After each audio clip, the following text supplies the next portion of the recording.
everyone, it's Bethany from Beth and Books and welcome back to this book nook. I'm in the rocking chair today because it's going to be a slightly long video for me to film anyway, because today I am sharing with you all of my spooky books that are on my TBR because it is Halloween season.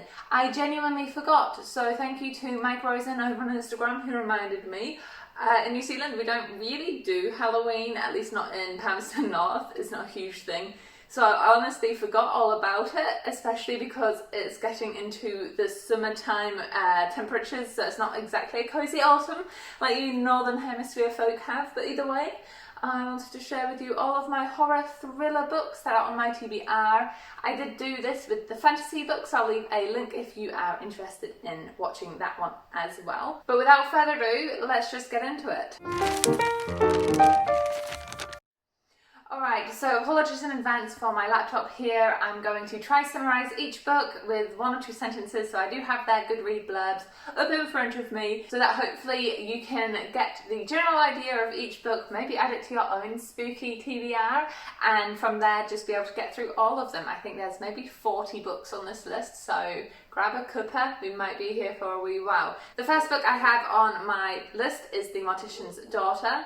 This is by Higgins and is book 1 in the Morticians series, and it follows a main character called Aria, and it turns out that she is from a line of ghost whisperers. She's alive, but her family can speak to ghosts, and so it becomes her job to help fresh ghosts, fresh out of life, fresh to death ghosts, find their way in the Netherrealm kind of area. And one day a ghost comes to her and tells her that her father is holding said ghost soul against her will. So it becomes kind of like an adventure figuring out what Aria's father has done type of tale. Next up is Blood and Salt. This is book number 1 in the Blood and Salt series, and this is written by Kim Liggett, who actually also wrote one of my favourite books that I read in January called The Grace Year.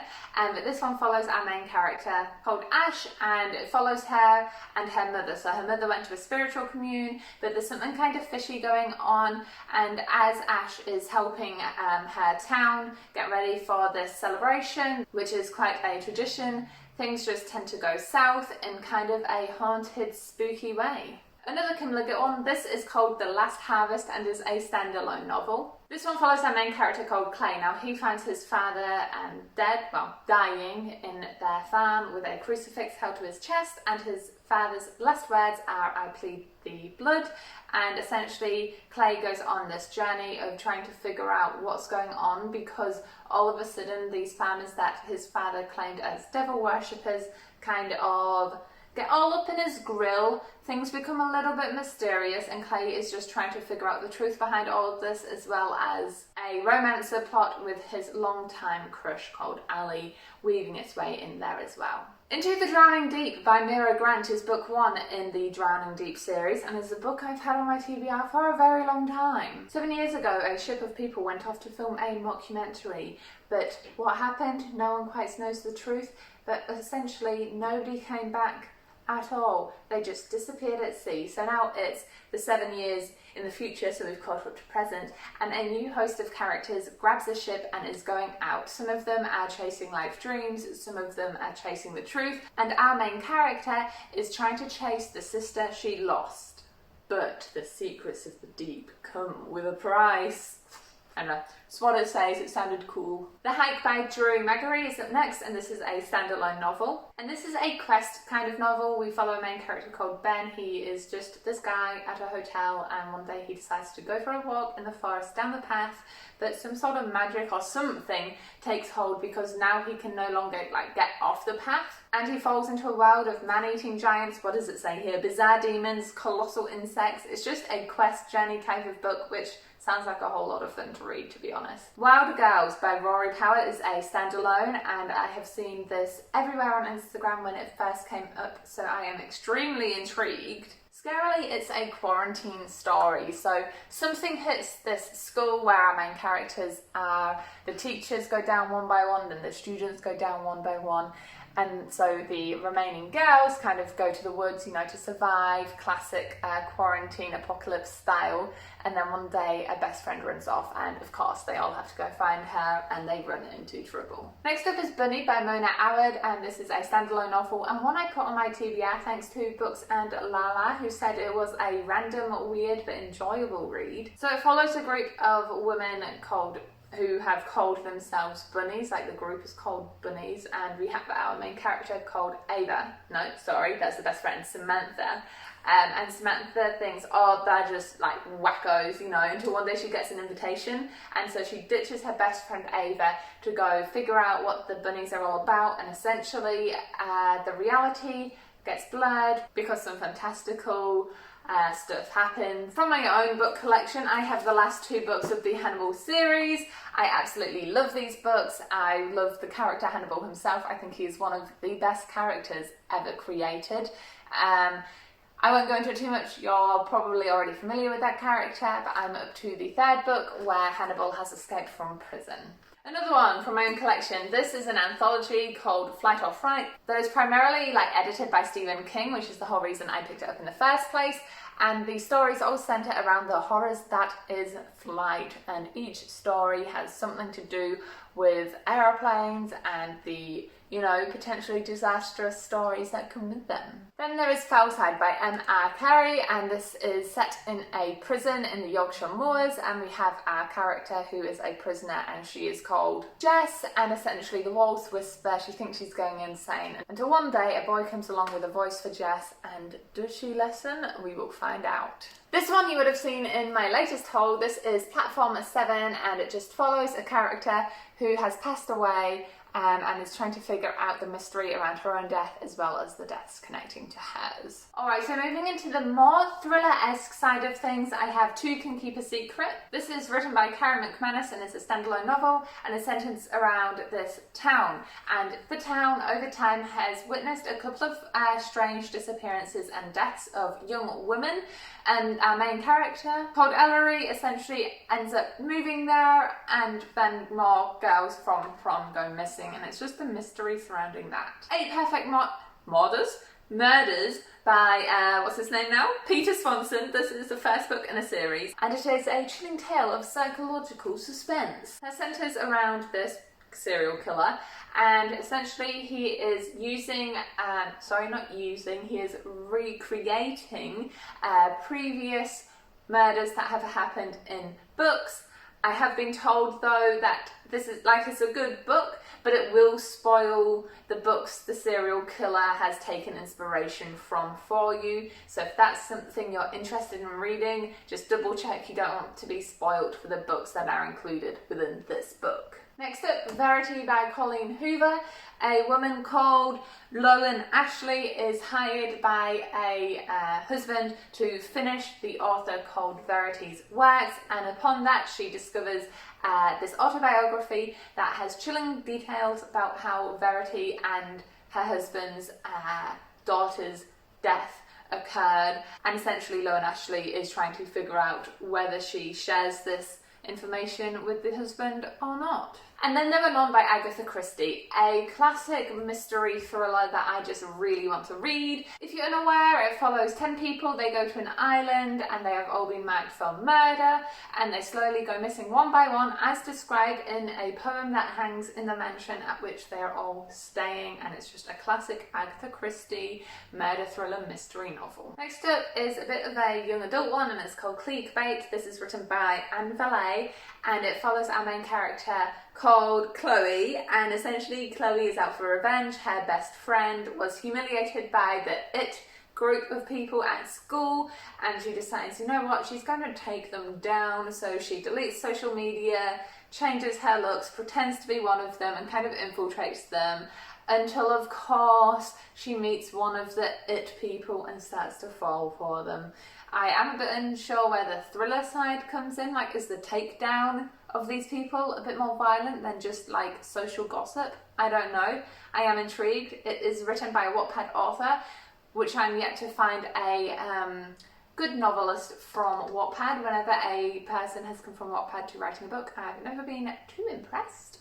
but I am still looking for it, so fingers crossed this is a good one. Next up is Anything You Do Say. This is a standalone novel written by Gillian McAllister, and it follows our main character called Joanna. Now Joanna essentially goes to a bar, leaves to go home, and feels like there is somebody following her, so she turns around. Yep, there's a stalker fella, and so she pushes him as hard as she can. He falls down the stairs. I think we're meant to believe he dies, and it is a novel all about like whether or not she should come up with the truth. It's about that blurred line between wrong and right. You Are Not Alone follows Cassandra, Jane and Shay. So Cassandra and Jane are cool, they are it, and Shay wants to be part of that, but she might have to actually die to be a part of that group.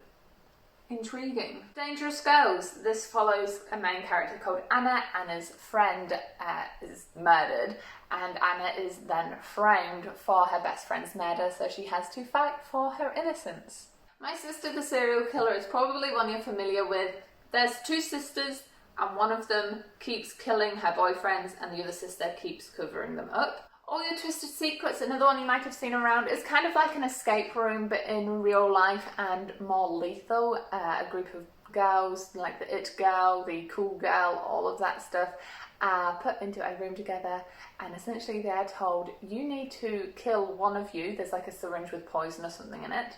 You need to choose one of you to die, or I'm going to come in and kill you all. And so it's essentially, I believe it's meant to be set within the 1 hour, this entire novel, 1 hour, and it's just them trying to figure out, do we kill someone or how do we escape? Next is Night Film. This one, when I read the blurb, is giving me similar vibes to the Girl with the Dragon Tattoo, in that you have a journalist who's investigating and things just go south, so I'm hoping it's also got a really intense plot, just like the Dragon Tattoo series. Next up is Recursion. This one follows the idea that you can relive memories from the past. So this lady, what was her name again? Helena Smith is a neuroscientist, and she thinks she's found a way so that people can like relive their first kiss and all of those happy memories.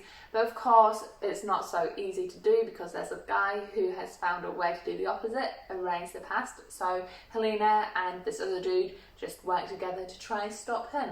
Black Chalk follows a group of high school friends. Well, they started out as high school friends, and it just became like a game of truth and dares where they were challenged to do certain things, but things eventually just got more dangerous and ultimately fatal from the sounds of things. So they all, of course, go their separate ways, and then 14 years later, the remaining players are summoned to keep playing the game. I love a story with a good game in it, so fingers crossed, it's super gripping. Next up is Into the Water by Paula Hawkins. A woman is found dead at the bottom of a pool, leaving behind a 15-year-old daughter, and there is an investigation.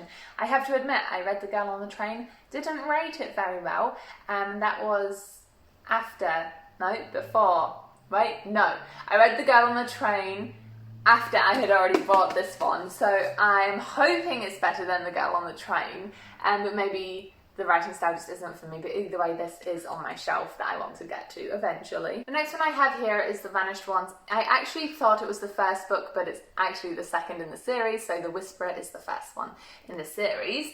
And it follows a group of people who just essentially disappeared out of nowhere, and they are slowly returning in random places, and it's just trying to figure out what the heck is going on.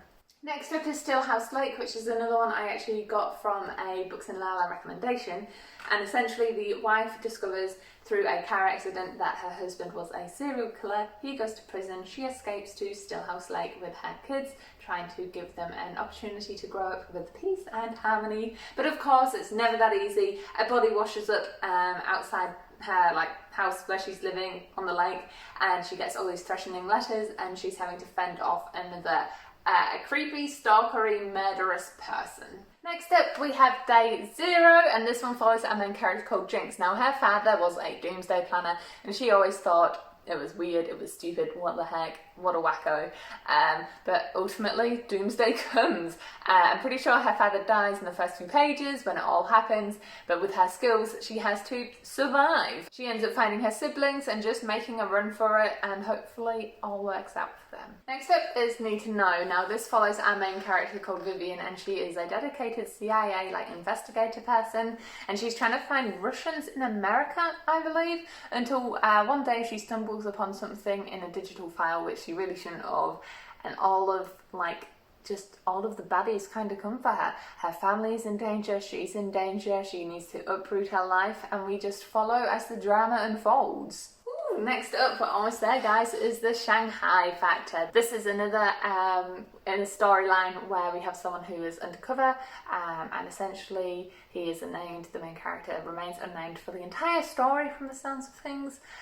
And it's really vague in the blurb, but it just sounds like he's asked to impersonate someone, and it doesn't go very well, so he has to escape along with the person who he's been having a torrid affair with. And lastly, it is Double Indemnity. I literally just added this one to my TBR.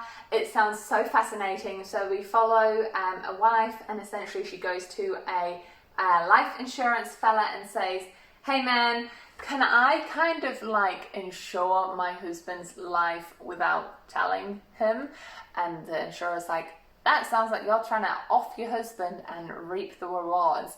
And she's like, and he's like, girl, let me show you how. Let's kill him in this method because that's how you can get the most money. And so the story goes. So that's it, quite a list. My TBR keeps growing, it's not shrinking at the moment. I've got over 300 books on it. Oh, it's crazy. But either way, let me know down below in the comments if you've got any spooky thriller horror recommendations that you think I should add to this ever-mounting pile of novels I want to devour. And with all that being said, enjoy all the places you go in your own reading adventures, and I will see you in the next video. Bye.